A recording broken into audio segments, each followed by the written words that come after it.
Hello dear student, Vivekanand defence academy Sikar की online classes में आज पहली बार जो ऑनलाइन क्लासेज है उसमें आज आपका हार्दिक अभिनंदन और स्वागत है। मैं मुकेश कुमार जोशी इस क्लास में आज का क्लास के अंदर सबसे पहले आपके पास लेकर के आए हैं एक शानदार टॉपिक द्विघात समीकरण, जिसको अपन बोलते हैं क्वाड्रेटिक इक्वेशन। इट्स ओके दोस्तों, ये जो द्विघात समीकरण वाला जो टॉपिक है ये लाने का सबसे पहला उद्देश्य क्या था कि अपने एयरफोर्स के अंदर अक्ष ग्रुप और वाई ग्रुप दोनों के लिए प्रॉफिट है इसमें। तो कुछ एक अपन टॉपिक सबसे पहले जो लेंगे वो ऐसे लेंगे जिसमें कि अक्ष ग्रुप वाई ग्रुप एसएससी यानी लगभग सभी क्लासों के लिए उपयोगी हो। इट्स ओके तो अपन द्विघात समीकरण टॉपिक स्टार्ट करने जा रहे हैं। तो सबसे पहले इस टॉपिक के अंदर मैं जो बात बताने चाह रहा हूं वो है बहुपद, जिसको अपन बोलते हैं पॉलिनोमियल। क्या बोलते हैं? पॉलिनोमियल, बहुपद। ये जो बहुपद है जिसको अपन अंग्रेजी में पॉलिनोमियल बोलते हैं, इस पॉलिनोमियल को दो भागों में अपन तोड़ सकते हैं खुद को भी। एक तो होता है पॉली, एक होता है नोमियल। ठीक है, ये जो पॉली है इसका जो शाब्दिक अर्थ निकलता है, इसका मतलब होता है मेनी, यानी बहुत सारे।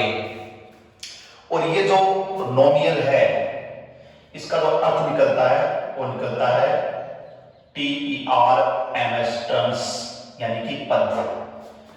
तो पॉलिनोमियल का मतलब क्या हुआ कि जिसके अंदर बहुत सारे पद हो, जिसके अंदर बहुत सारे क्या हो? पद हो। ठीक है, तो मैं एक ऐसा ही एक व्यंजक लिख रहा हूं जिसको अपन एक्सप्रेशन कहते हैं। तो सबसे पहले मैं इसके अंदर आपको बताने जा रहा हूं वो है व्यंजक। व्यंजक यानी EXPRESSION, एक्सप्रेशन, व्यंजक। और इसको एक सिंपल भाषा में मैं बात कर लेता हूं। जैसे मैंने लिखा कि P equal to X Y plus Z plus W Z. तो ये क्या है? ये एक व्यंजक है।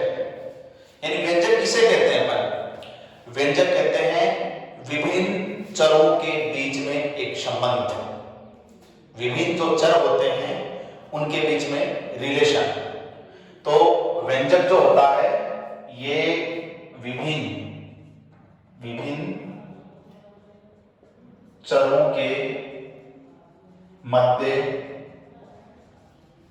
संबंध होता है। ठीक है, विभिन्न चरों के मध्य संबंध। तो a relation between the different, बहुत सारे, मेनी जो वेरिएबल्स होते हैं उनके बीच में, दैट इज कॉल्ड एक्सप्रेशन। उसको अपन क्या कहते हैं? व्यंजक कहते हैं। ठीक है, लेकिन अगर मैं इसमें जो चर हैं इसको अगर मैं एक ही चर लूं, कहने का मतलब कि यदि मैं fx इक्वल टू ये लिखूं a0 plus a1 x plus a2 x square plus and soon am x की पावर है। इसको a0 भी बोलते हैं, a0 भी डिनोट करते हैं कैसे भी। आप देख रहे हो इस पूरे व्यंजक के अंदर, ये व्यंजक तो है, ये व्यंजक है, ये व्यंजक है, बट ये बहुपद भी है। अब बहुपद क्यों है? क्योंकि इसमें एक ही चर है अक्ष। तो कहने का मतलब क्या हुआ? कहने का मतलब हुआ कि ऐसा व्यंजक ही बहुपद कहलाता है। यानी कि प्रत्येक बहुपद जो होता है वो व्यंजक होता है। यानी ऐसा व्यंजक जिसमें केवल एक चर हो, an expression which is having only one variables and its power है इसकी जो पावर होगी, चर की जो पावर है वो क्या होगी, एक पूर्ण संख्या होनी चाहिए, यानी कि नॉन नेगेटिव इंटीजर्स होना चाहिए। यानी कि एक चर अक्ष है, इस एक चर अक्ष में ये अपने पास जो व्यंजक है यही बहुपद कहलाएगा, और ये जो चर अक्ष है ना इसकी घात पूर्ण संख्या जिसको अपन होल नंबर्स बोलते हैं ये होनी चाहिए। तो where a0 a1 a2 and so on an, या a0 बोल सकते हैं, a0 a1 a2 an, ये बिलोंग्स टू कोई भी रियल नंबर हो सकता है, कोई भी वास्तविक संख्या है, और ये जो अक्ष है ये भी क्या है, रियल नंबर ही है। अक्ष भी क्या है, ये भी वास्तविक संख्या ही है, ये भी एक वास्तविक संख्या ही है, ठीक है। तो बट लेकिन एन जो है ये नॉट इक्वल टू 0, क्योंकि वास्तविक संख्या में शून्य भी होता है, तो ये जो an है ये 0 नहीं होना चाहिए। अगर an 0 हो गया तो अपन ये जो है इसको अपन कहते हैं n घात में बहुपद, इसको बोलेंगे n घात में बहुपद। तो अगर ये an 0 हो गया, ये वास्तविक संख्या है और वास्तविक संख्या में भी 0 भी हो सकती है, तो अगर ये an की वैल्यू 0 हो गई इसका मतलब अक्ष की पावर n वाला पद नहीं रहेगा, तो फिर अपन इसको n घात का n पावर का अपन इसको बहुपद नहीं बोल सकते। तो एक अगर अपन इसको n घात में बहुपद बोल रहे हैं तो ये 0 नहीं हो सकता, बाकी और कोई 0 हो सकता है, और सभी 0 हो सकते हैं लेकिन ये 0 नहीं हो सकता, ठीक है। इसी प्रकार से आगे अपन बढ़ते हैं। तो समझ आ गई बात सभी बच्चों को कि ये n घात में बहुपद कहलाएगा। अब बहुपद के प्रकार जो है इसके अंदर, जैसे ये मैक्सिमम जो घात होती है, ये जो चर है इसमें इसकी जो घात मैंने बताया कि ये जो n घात में बहुपद कहलाएगा, और ये n बिलोंग्स टू w होना चाहिए, ये सबसे मस्त चीज है। यानी कि n का मान w क्या होता है, सेट ऑफ होल नंबर्स, पूर्ण संख्याओं का समुच्चय। सब जानते हैं w जो होता है ये 0 1 2 3 एंड ये सेट होता है, इसमें से होना चाहिए। तो कहने का मतलब है कि अपने को खुद को ये पता होना चाहिए कि बहुपद है या नहीं। जैसे मान लीजिए मैं एग्जांपल के लिए लूं, मैंने लिखा x square plus y square, x square plus y square, मैंने लिखा x square plus 2/x square, ठीक है, या मैंने लिखा x प्लस 2√x, और मैंने लिखा 2x प्लस 5। तो आप देख रहे हो कि ये जो मैंने लिखे हैं इसमें कितने चर हैं, x और y। अगर x और y दो चर हैं इसमें, तो क्या ये बहुपद है, नहीं है। मैंने क्या कहा, सिंगल वेरिएबल एक ही चर में होना चाहिए, तो ये बहुपद है क्या, नहीं है। इसमें देखिए, इसमें बहुपद की जो ये जो बहुपद है एक ही चर में है, लेकिन इस अक्ष स्क्वायर को ऊपर ले जाएंगे तो अक्ष की पावर कितनी हो जाएगी, -2। तो मैंने क्या बताया था कि जो पावर, जो वेरिएबल की पावर जो है, चर की जो घात है वो क्या होनी चाहिए, w में, यानी कि पूर्ण संख्याओं के अंदर होनी चाहिए। तो ये तो -2 होता ही नहीं है, तो ये भी नहीं होगा। जैसे ये है x plus 2 root of x, x के पावर 1/2 है, तो x की पावर 1/2 यानी कि 1/2 हो सकती है क्या, 1/2 इसमें पॉसिबल है क्या, नहीं है, तो ये भी नहीं हो सकता। जैसे मैंने ये लिखा 2x प्लस 5, तो इसमें बिल्कुल एक चर है और x की घात 1 है जो इसके अंदर, तो दैट इज पॉलिनोमियल। तो ये पॉलिनोमियल है, कहने का मतलब ये बहुपद होगा। तो ये तो परिचय हुआ है बहुपद का। कई बच्चे ऐसे सोच रहे होंगे कि इसको बताने की कहां जरूरत है। तो देखो, द्विघात समीकरण जो है इसकी सारी बातें जो अपन आगे करेंगे वो यहां से स्टार्ट होगी। तो बहुपद समझ में आ गया होगा कि व्यंजक तो अनेक चरों के अंदर संबंध होता है, लेकिन ऐसा व्यंजक जिसके अंदर केवल एक सिंगल चर हो, ये मैंने एक मानक रूप बनाया है बहुपद का। तो इसमें एक चर है और ये a0 a1 a2 इस तरह से an है, ये कोई भी वास्तविक संख्या हो सकती है, ठीक है। इसको n घात में बहुपद बोलेंगे, ठीक है। अब मान लीजिए कि बहुपद की जो घात होती है वो क्या होती है कि इस बहुपद के अंदर चर अक्ष की जो मैक्सिमम पावर है, अधिकतम जो घात होती है, वही बहुपद की घात होती है।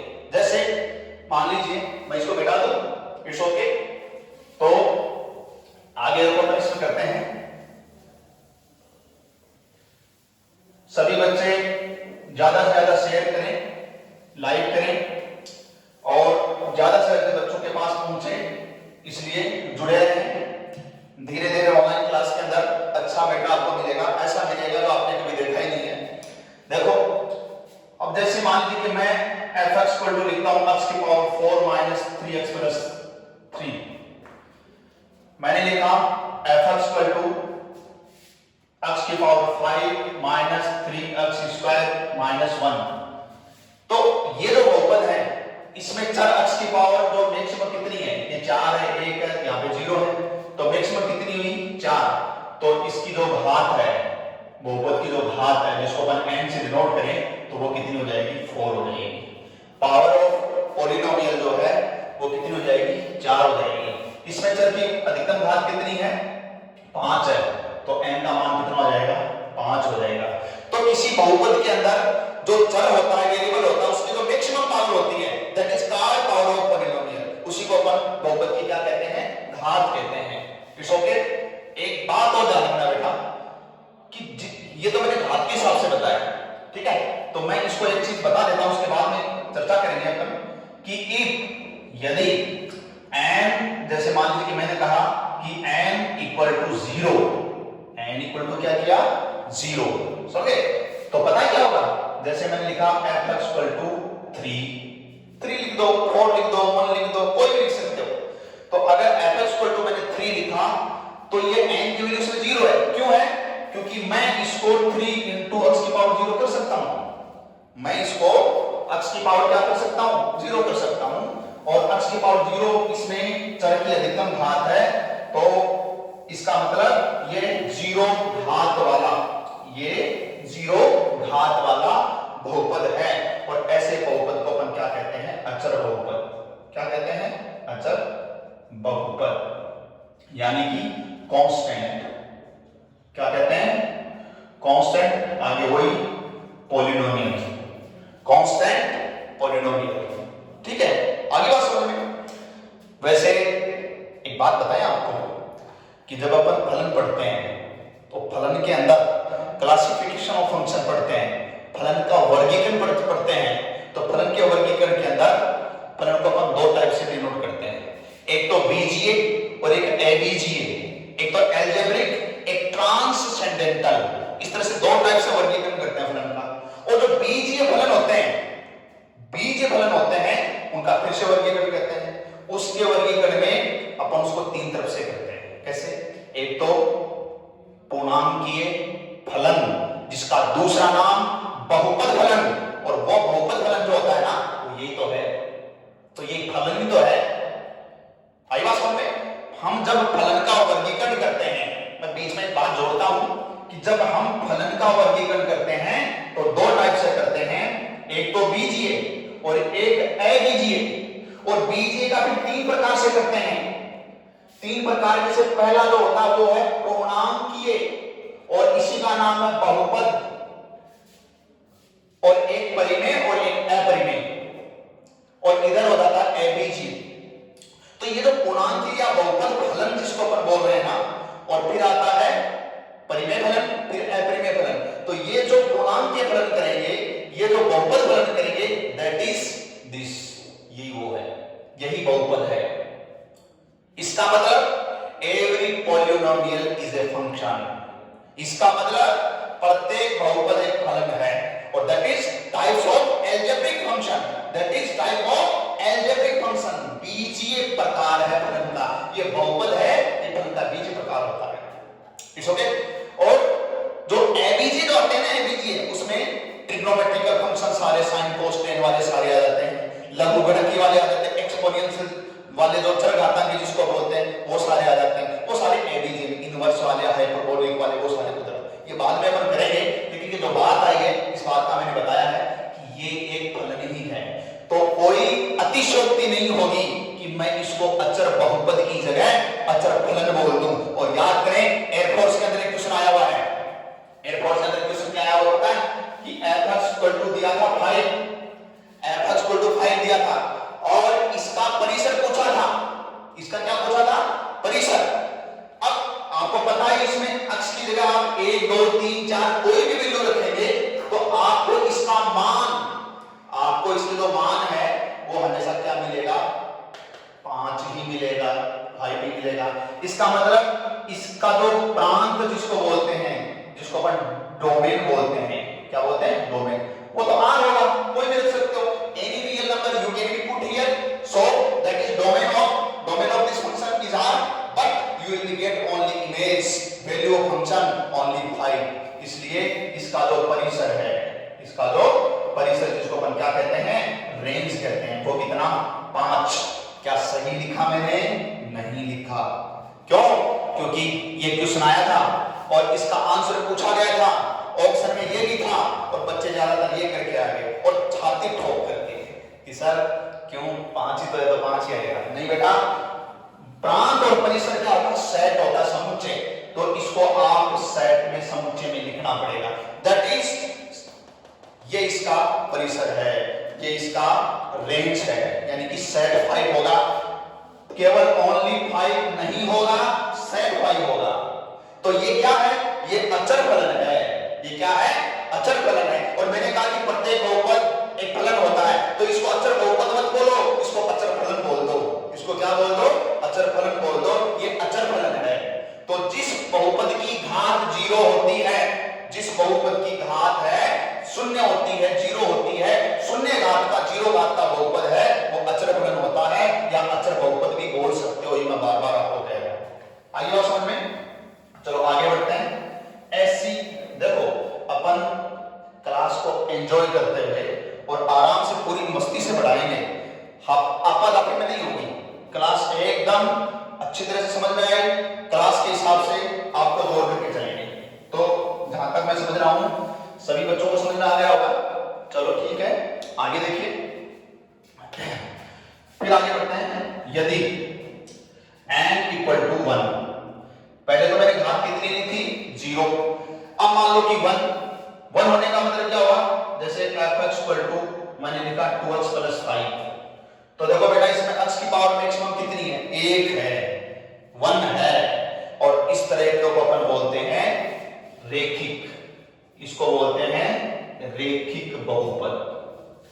रेखिक बहुपद, रेखीय बहुपद जिसको लीनियर बोलते हैं, LINER, लीनियर, और आगे वही पॉलिनोमियल।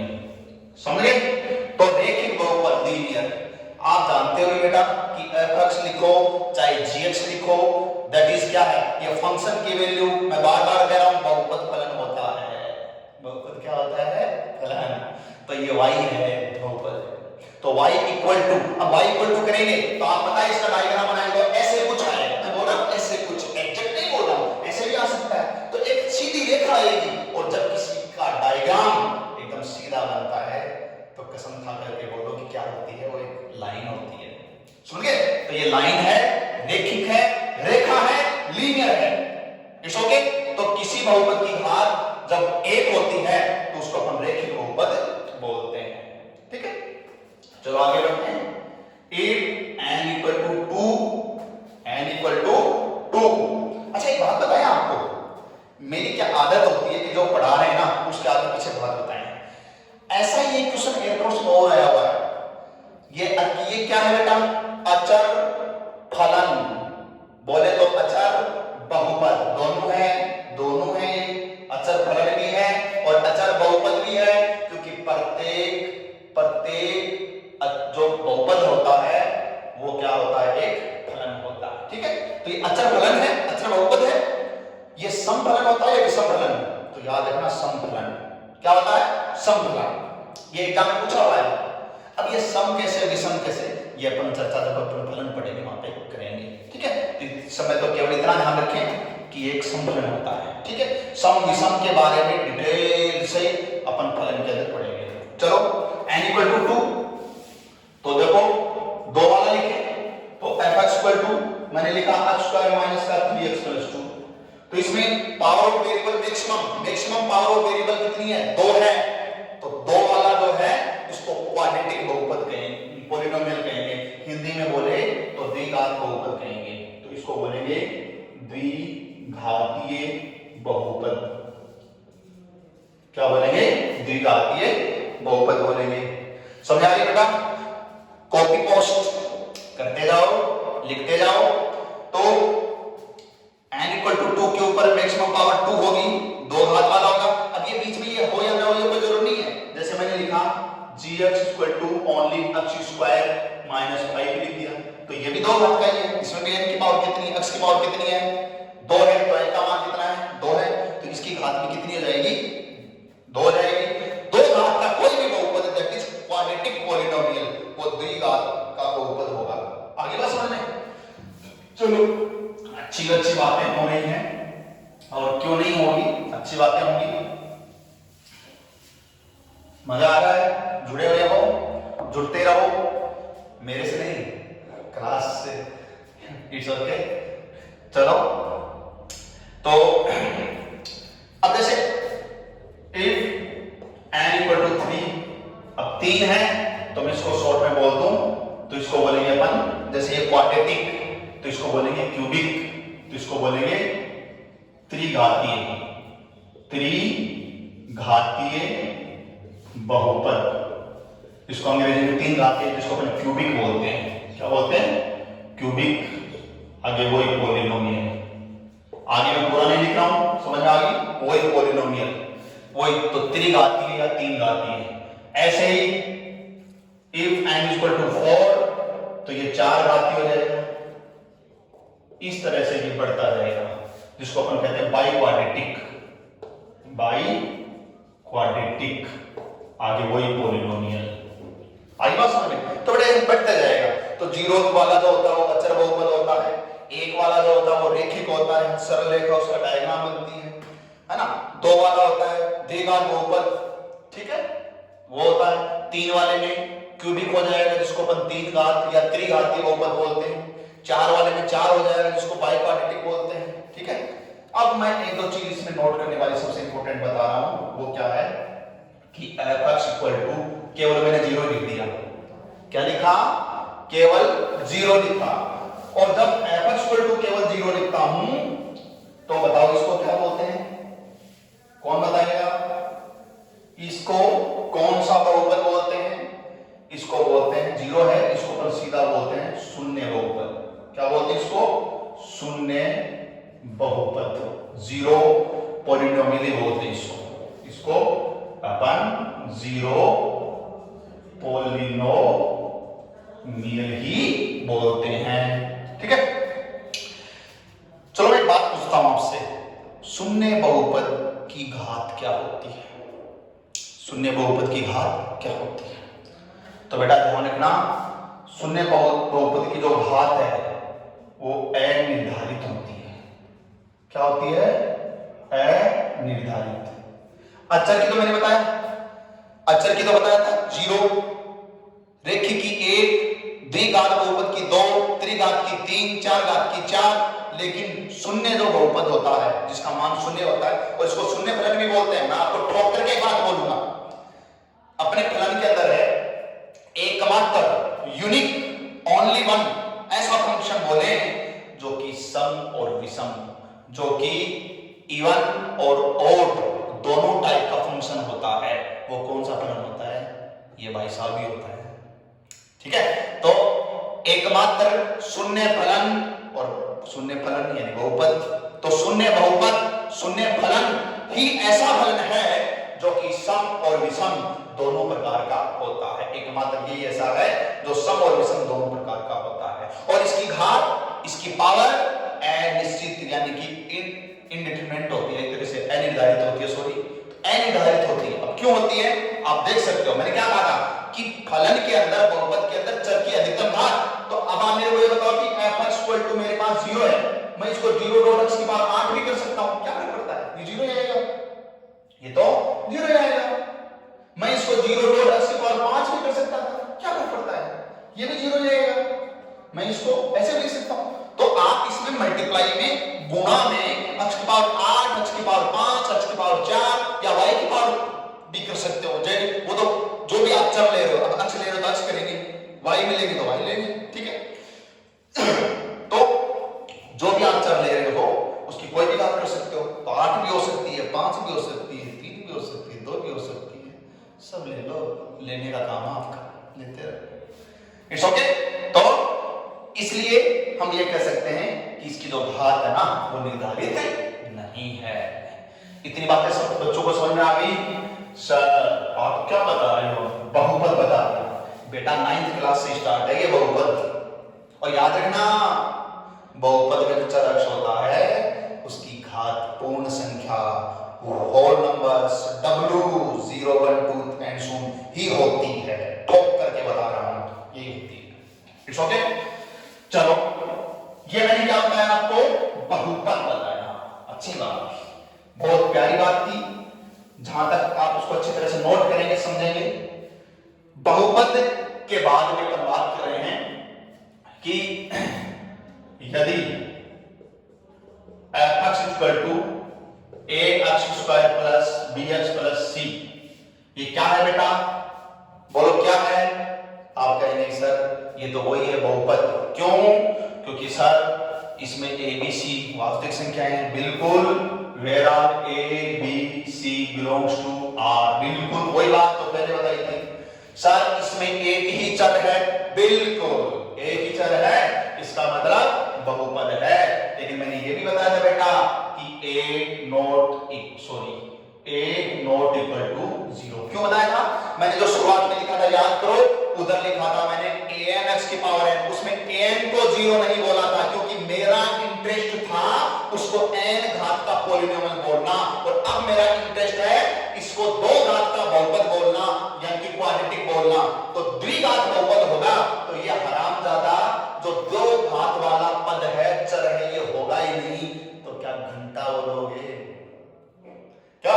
तो इसलिए ये 2 घात का रहे, इसके लिए क्या करना पड़ेगा आपको कि ये इसका जो गुणा में जो अचर है, वास्तविक संख्या जो है, ये क्या नहीं होना चाहिए? मे बी नॉट 0, ये 0 नहीं होना चाहिए। तो आपने क्या कहा कि ये 0, बाकी ये 0 हो सकते हैं, इनमें से कोई एक 0 हो सकता है, इनमें से दोनों 0 हो सकते हैं, but a not equal to 0, वरना ये द्विघात नहीं रहेगा, क्योंकि द्विघात का पद ही खत्म हो जाएगा। सेम बात है, वहां पे मैंने बताया था मैक्सिमम पावर वाला टर्म था x की पावर n, उसका कोएफिशिएंट, उसका गुणांक an था, और यहां पर मैक्सिमम पावर वाला टर्म कौन है? ये है, तो इसका गुणांक कौन है? a, जो कि 0 नहीं होना चाहिए। ये क्या है? ये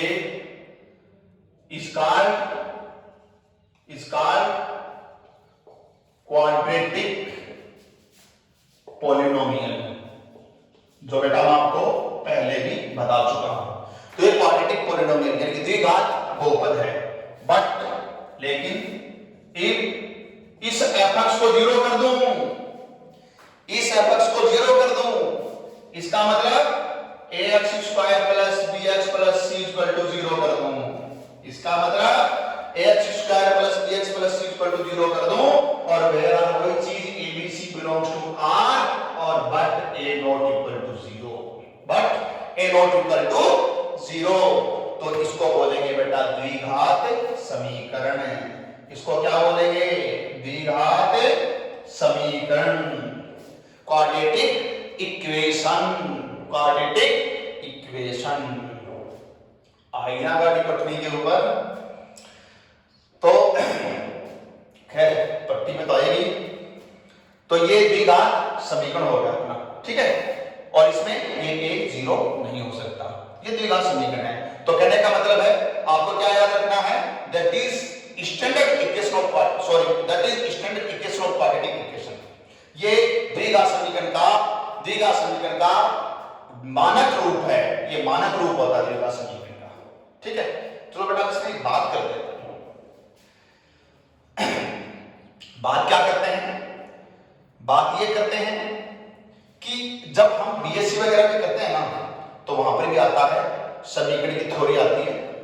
तो कोई भी जो समीकरण होता है उसमें वो चर की जो मैक्सिमम घात होती है वो उसकी घात होती है। जैसे इसमें 2 है तो 2 घात का हो गया, और समीकरण की जो घात होती है चर की जो घात होती है वही उसकी घात बोली जाती है। और जितनी पावर का वो समीकरण होता है, जैसे द्विघात का है तो इसके कितने, सही भाषा में बोलो तो उत्तर, कितने उत्तर आएंगे? 2। कितने हल दो, कितने मूल दो, कितने रूट्स दो, कितने सॉल्यूशन दो, कितने हल दो, ये सारी बातें एक जगह ही जाकर के और अंगुली करती है। ठीक है, तो इसके कितने हल? दो होंगे। ठीक है, तो कोई भी समीकरण अगर n घात का समीकरण होगा तो उसके कितने रूट्स होंगे? n होंगे। n घात का समीकरण होगा तो उसके कितने रूट्स होंगे? n होंगे। तो इसके कितने रूट्स होंगे? दो होंगे। कितने रूट्स होंगे? दो। तो चलो इसके बारे में कुछ डिटेल से पढ़ते हैं। कितना समझ आ गया सबको? नोट कर लिया सबने अच्छी तरह से? चलो इसमें आगे अपन देखते हैं। आगे इसमें अच्छी अच्छी बातें देखते हैं अपन। तो देखिए, a x square plus b x plus c equal to 0, ये वही चीज अब मैं बार बार नहीं लिखूंगा, वही द्विघात समीकरण है। ठीक है, एक काम करता हूं, इसमें ए से भाग दे देता हूं, तो X square plus B by A X plus C by A equal to 0। पूरे समीकरण में कितने से भाग दे दिया? ए से भाग दे दिया। It's okay. नाउ बेटा पूर्ण वर्ग बनाना आता है? पूर्ण वर्ग यानी परफेक्ट स्क्वायर नहीं आता है तो देखिए मैं आपको बताता हूं बहुत ही आसान तरीका। आपको क्या करना है, x स्क्वायर का वर्गमूल क्या हुआ? x के गुणा में जो चिन्ह है वो चिन्ह लगाओ, इसके गुणांक का जो गुणांक में कौन है? b बटे a है, उसका आधा कर दो, तो b बटे a का आधा b बाई 2a, भाई b बटे a है, आधा करें तो कितने का भाग देंगे? 2 का, तो b बाई 2a हो गया, तो ये b बाई 2a करके इसका होल स्क्वायर कर दो, होल स्क्वायर कर दो। पूर्ण वर्ग बनाना बता रहा हूं आपको, पूर्ण वर्ग परफेक्ट स्क्वायर बनाना बता रहा हूं। ठीक है, तो क्या किया मैंने? इसका वर्गमूल इसके अक्ष के कोएफिशिएंट में प्लस है तो प्लस, माइनस है तो माइनस, इसके गुणांक का आधा कर लिया, कोएफिशिएंट का हाफ कर लिया, होल स्क्वायर कर दिया, माइनस इसका वर्ग घटा दिया तो b का वर्ग b स्क्वायर, इसका वर्ग 4a स्क्वायर, ये घटा दिया, ये इतने का बैलेंस, इतने का बैलेंस ये बढ़ जाएगा, और ये जो है स्क्वायर से कैसे लिख दो? c by a equal to 0। बोलोगे यहां तक कोई दिक्कत नहीं? इट्स ओके, समझ आ रहा है? अच्छा लग रहा है? अच्छा, तो दिस इंप्लाइज, अब इसको अपन क्या लिख सकते हैं? x plus b by 2a का होल स्क्वायर, इसको उधर ले जाते हैं, इसको उधर ले जाएंगे तो b square upon 4a square minus का हो जाएगा c बाई a, ये तो प्लस हो जाएगा, ये किसका हो जाएगा? माइनस। अगर मैं इसको आगे एलसीएम भी ले लें, लघुत्तम ले लें, तो 4a स्क्वायर इसका एलसीएम आ जाएगा, तो इसमें क्या आ जाएगा? b स्क्वायर माइनस, और इसमें आ जाएगा 4ac। It's okay, it's implies ये आ जाएगा x plus b by 2a। ठीक है, x plus b by 2a equal to, अब बताओ इसका होल स्क्वायर है या नहीं है? है, तो होल स्क्वायर को उधर ले जाएंगे तो ये वर्गमूल स्क्वायर रूट, तो इसका वर्गमूल लेंगे तो प्लस माइनस लगेगा, आपको सबको पता है, और इसका तो हो जाएगा root b square minus 4ac, और अपॉन में नीचे इसका हो जाएगा 2a, 4a स्क्वायर का वर्गमूल कितना हो जाएगा? 2a। तो it's implies x equal to क्या आया? ये आ गया, उधर ले जाएंगे तो माइनस b बाई 2a और plus minus b square minus 4ac का स्क्वायर रूट आ गया, अपॉन ये 2a आ गया। यहां तक सभी अच्छी तरह से समझ में आ गया होगा? नोट करते जा रहे हो? अच्छा लग रहा होगा? मैं नहीं, ये मैं तो लगता ही हूं। चलो, तो ये आगे बात मिटा दो, यहां मिटा देता हूं। ठीक है, चलो अब इसमें एक स्टेप और आगे लें, x इक्वल टू, अगर इसका 2a लघुत्तम लेंगे, एलसीएम लेंगे, तो हमें मिलेगा 2a लघुत्तम ले लिया तो माइनस का b, और ये plus minus root of b square minus 4ac। Sir आपने ये क्या बता दिया? बहुत ही शानदार। बेटा मैं सीधा सा फॉर्मूला लिखता तो मजा नहीं आता, हमने देखा है कि कैसे आया, हमने इसको समझा है। ऐसे तो किताबों में आप देखेंगे, बताने वाले ऐसे बहुत बताएंगे, हम लेकिन समझे इसको कि आया कैसे, तो ये आपके सामने है इस तरह से इसके दोनों। तो ये जो फॉर्मूला आया है, अभी मैंने थोड़ी देर पहले लिखा था, याद है ना? ax² plus bx plus c equal to 0, ये द्विघात समीकरण का रूप लिखा था आपके सामने। तो इसको सोल्व किया मैंने, हल किया मैंने, ठीक है। हल करने पर मेरे पास इसका हल ये आया। और आप जानते हो कि हल करने का ये जो सूत्र है, ये जो विधि है, ये जो मेथड है, ये जो तरीका है, इसको आप क्या कहते हो? द्विघाती सूत्र भी बोलते हो और इसको सीधी-धाराचार्य सूत्र भी बोलते हो ना। तो बेटा तो ये हो गया, चलो अच्छी बात है। तो इसको अपन क्या कहते हैं? इसको कहते हैं सीधी। अब कहीं धराचार्य भी होता है, कहीं धाराचार्य भी होता है, एक ही बात है। धराचार्य सूत्र भी लिखा हुआ मिलेगा आपको और इसको द्विघाती सूत्र भी बोलते हैं, द्विघाती सूत्र भी बोलते हैं इसको, ठीक है। यहां तक समझ आ गया सबको? चलो अच्छी बात है, समझ में आने के लिए तो जुड़ रहे हो आप हमसे, चलो अच्छी बात है। चलो बेटा, ये कितने घात का था द्विघात? 2 घात का। मैंने क्या बताया कि किसी भी समीकरण की जितनी घात होती है उसके उत्तर कितने आते हैं? उतने ही आते हैं। क्यों? पहले द्विघात का है तो 2 आएंगे, 2 उत्तर, 2 हल, 2 रूट्स, सॉल्यूशन, ठीक है। चलो तो एक काम करें, इसके 2 उत्तर, ये उत्तरित आए ना, हलित आए हैं, तो मान लेते हैं कि लेट माना जो दोनों हल है वो अल्फा व बीटा हो, तो इनके हल क्या मान लिया? मैं अल्फा और बीटा मान लिए। तो a को अल्फा ले लेता हूं यहां से, तो देखो माइनस b प्लस का साइन ले लेता हूं, root b² minus 4ac upon 2a। एक प्लस का साइन लेकर के 2 आंसर आएंगे, 2 बनाएंगे, एक प्लस का साइन लेकर के ये बना दिया, और बीटा बराबर दूसरा माइनस b माइनस में ले लिया और b² minus 4ac upon 2a। तो एक बार प्लस और एक बार माइनस, ये लेकर के हमने दोनों इसके हल निकाल लिए, ठीक है। अब मैं अल्फा प्लस बीटा करता हूं। क्या करता हूं बेटा? अल्फा प्लस बीटा कर रहे हैं, ठीक है। इन दोनों को जोड़िए। जोड़ना क्या? देखो दोनों को जोड़ते ही एलसीएम 2a 2a सेम, तो जैसे ही लघुत्तम लेंगे एक प्लस का माइनस का कट जाएगा, ऊपर माइनस b माइनस जुड़ेगा तो माइनस का कितना हो जाएगा ऊपर? 2b, लघुत्तम कितना लिया था नीचे? 2a, ये कट जाएगा और वैल्यू आई माइनस का b बाई a। तो अल्फा प्लस बीटा की वैल्यू क्या आई?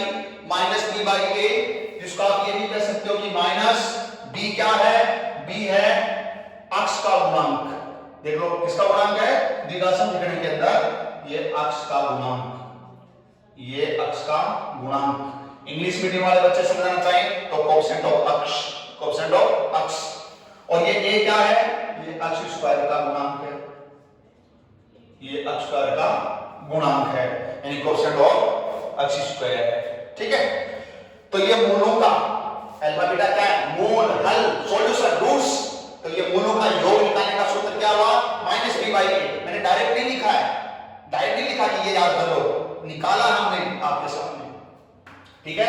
ऐसे ही मूलों का गुणा करें अल्फा बीटा, तो बेटा इनका गुणा करें तो आप कहेंगे कि सर ये दोनों में सेम है, नीचे गुणा हो जाएगा।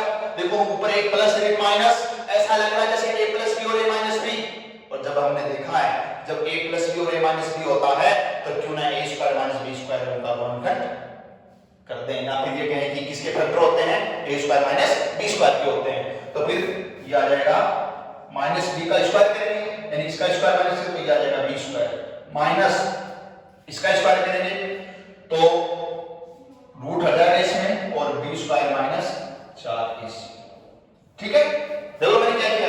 a स्क्वायर इसका माइनस b का स्क्वायर माइनस b स्क्वायर, तो इसका स्क्वायर का रूट हट जाएगा, ये मैंने लिख दिया, और अपॉन में इनका स्क्वायर तो ये हो जाएगा। तो कहने का मतलब ये है कि इनको गुणा करेंगे ना, इन दोनों को गुणा करेंगे अल्फा बीटा को, तो ये आएगा, ठीक है।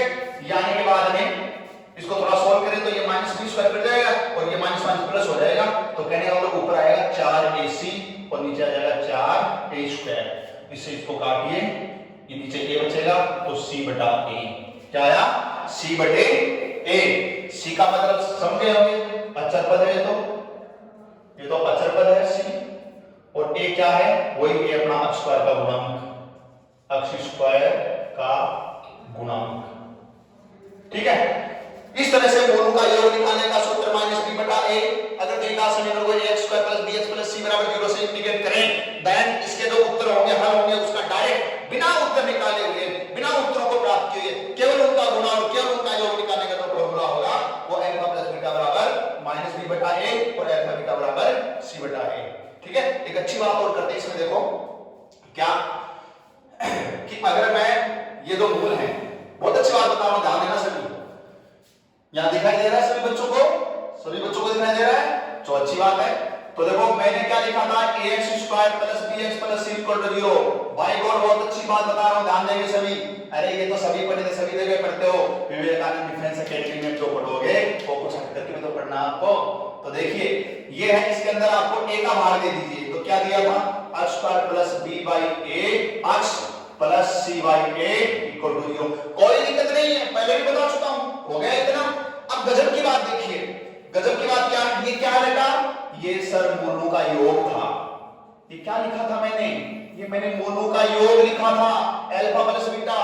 ये क्या था, ये मोलों का गुणा, ये मोलों का गुणा। जो इंग्लिश मीडियम में है that is sum of roots, that is sum of roots solution, ठीक है, और that is product of roots. ये रूट्स का क्या है, प्रोडक्ट है। अब देखिए मैं यहां पे देखूंगा b बटे a का मान, ध्यान देंगे सभी विद्यार्थी, बहुत अच्छी बात बता रहा हूं। b बटे a का मान, इस माइनस को यहां ले आओ, इस माइनस को यहां लगा दो यहां, तो बोलो यहां पे b बटे a का मान क्या लिखूं, सर b बटे a का मान माइनस अल्फा प्लस बीटा लिख दो। सर b बटे a का मान माइनस लगा करके अल्फा प्लस बीटा लिख दो, माइनस लगा करके अल्फा प्लस बीटा लिख दो, ये अक्स प्लस, बोलो c बटे a का मान क्या लिखूं, सर c बटे a का मान अल्फा बीटा है, तो ये अल्फा बीटा लिख दो, इक्वल टू क्या कर दो, 0। ये बहुत ही खतरनाक चीज आ रही, क्यों, क्योंकि इसको बोलेंगे x स्क्वायर माइनस, ये क्या है, ये मोलों का योग। ये क्या है, ये मोलों का योग, और गुणा में x, और प्लस ये क्या है, ये मोलों का गुणा, ये मोलों का गुणा, और बराबर 0। तो ये जो मैंने बताया ना, ये जो बताया है x स्क्वायर माइनस मोलों का योग इनटू x प्लस मोलों का गुणा बराबर 0। अगर आपको किसी द्विघात समीकरण के, अगर आपको किसी द्विघात समीकरण के मोल दे दे और द्विघात समीकरण पूछ ले, तो मारवाड़ी भाषा में कहते हैं कि चट दे उत्तर निकालने का तरीका होता है। कैसे, जैसे मान लो मैं ये कह दूं, एक सिंपल सी बात कर रहा हूं, अगर 4 और -3, अगर 4 और -3 किसी द्विघात समीकरण के मूल है, तो उस द्विघात समीकरण क्या होगा, तो सीधा करेंगे x स्क्वायर माइनस सूत्र का माइनस मूलों का योग, इनको जोड़े 4 में से 3 जाएगा, 1 बचेगा, तो 1x और मूलों का गुणा है वो 4 3 12 माइनस का 12 बराबर 0। ये इस समीकरण के हल हैं, यानी कि हल से समीकरण निकालने का तरीका, हल से समीकरण निकालने का तरीका है। आगे बात समझ में। एक बात और बताएं, मैंने बाकायदा आपको डिटेल से बताया कि ये सूत्र कैसे बना है, ये सूत्र कैसे बना है। अब मैं आज की क्लास ऑफ करने से पहले एक बात और करूंगा, क्योंकि मेरी आदत है किसी भी चीज के दाएं बाएं जाने का, ठीक है, आप भी जाया करो, ठीक है। तो दाएं बाएं का मतलब क्या हुआ कि जैसे मैंने अभी ये बताया है कि यह कैसे सूत्र बना है, इसकी एक बात और करते हैं। हल का मतलब क्या होता है, हल, हल यानी उत्तर, उत्तर यानी हल, एक बात है, ठीक है। उत्तर, हल, मूल, सॉल्यूशन, रूट्स एक ही बात है, ठीक है। द्विघात समीकरण, ये द्विघात समीकरण, कितने उत्तर, 2 उत्तर, कौन है इसमें, x, तो x के मान ही दोगे, अरे इसको सरल करो तो किसके मान देगा, x के मान ही तो देगा। तो मैंने माना था कि अल्फा बीटा इसके हल है, तो इसका मतलब x बराबर अल्फा और x बराबर बीटा, ये इसके हल हैं। इट्स राइट, ओके, कोई दिक्कत नहीं है, समझ में आ रहा है, देख रहे हो, समझ रहे हो, मैं देखो भी इसको भी, ठीक है। अब देखिए मैं इसको इधर लाता हूं, तो x minus alpha equal to क्या होगा, 0, और x minus beta equal to भी क्या होगा, 0। जब इसका मान भी 0, इसका मान भी 0, जैसे मैं कहूं कि a बराबर भी 0, b बराबर भी 0, तो फिर a b का गुणा भी क्या आएगा, 0। तो फिर इन दोनों का गुणा भी क्या कर दो, 0 कर दो। x minus alpha, x minus beta equal to क्या कर दो, 0। इनका गुणा दो, x को x से गुणा करेंगे, x square, alpha x minus का आएगा, फिर इसको इससे करके बीटा x माइनस का आएगा, माइनस को बोलेंगे तो alpha plus beta into x आ जाएगा, और इसका इससे करें तो प्लस का अल्फा बीटा आ जाएगा, इक्वल टू 0। ये क्या हो गया, ये तो हरामजादा ये हो गया। इसका मतलब दोनों तरीके से एक इसके हल लिए और हल से समीकरण बनाया, और ये भी मैंने एक तरीका बताया आपको। ठीक है, समझ में आ रहा है? तो कल अपन यहां तक पढ़े हैं, इसके बाद में आगे पढ़ेंगे और इसके क्वेश्चन भी करेंगे। देखते रहिए और सभी को बताएं, शेयर करें, लाइक करें। क्या? Vivekanand defence academy Sikar. It's okay, thank you all of you. Safe रहें, घर पे रहें, सुरक्षित रहें। धन्यवाद।